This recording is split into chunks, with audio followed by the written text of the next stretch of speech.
Menga tuhmat qilmang. Tuhmat degan? Tuhmat? Mana hozir Munira, Zafar, Vazira, tur o'rningdan. Turinglar. O.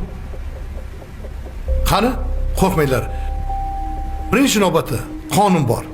Ikkinchidan, mana men yo'llaringda turibman. Endi aziz sizlarga hech narsa qila olmaydi. Hamma gapni ochiq oydin aytinglar. Otasini oldida hammasini ochiq qilamiz. Qani? Bo'l, gapir. U meni do'pposlatirdi. Nega? Dilshod ustozga tuhmat qilishim uchun.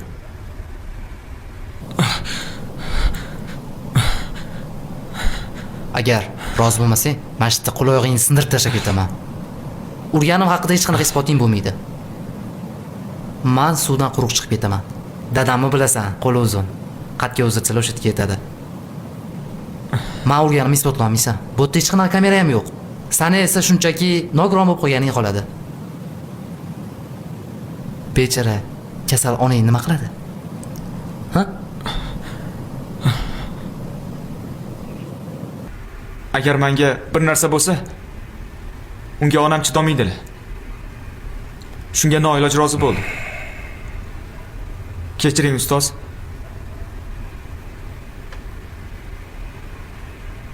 Bu menga tuhmat qilish uchun bergan puli. Mana.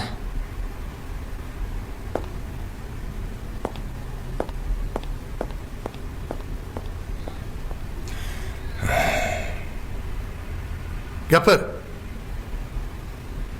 Qara, bo'l.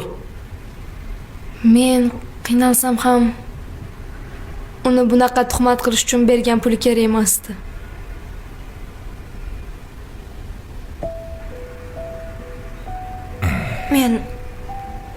Men o'zim Aziz taklifiga rozi bo'ldim.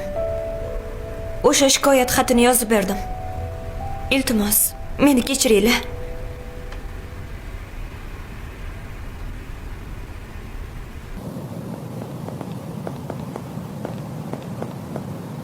Uzr. Maktabda o'g'lim yaxshi o'qiyapti deb o'ylab, tarbiyali bola deb ishonib ahamiyat bermagan ekanman. Bu meni xatoyim. Siz-ku maktabga kelmasdan ahamiyat bermagan ekansiz. Men esa shu yerda bo'lib turib, buni sezmagan ekanman. Bu meni aybim. Bundan keyin o'g'limning tarbiyasi bilan o'zim shug'ullanaman. Baraka toping. Rahmat sizga. Xolaga yaxshilab qarang. Xo'p, sog' bo'ling.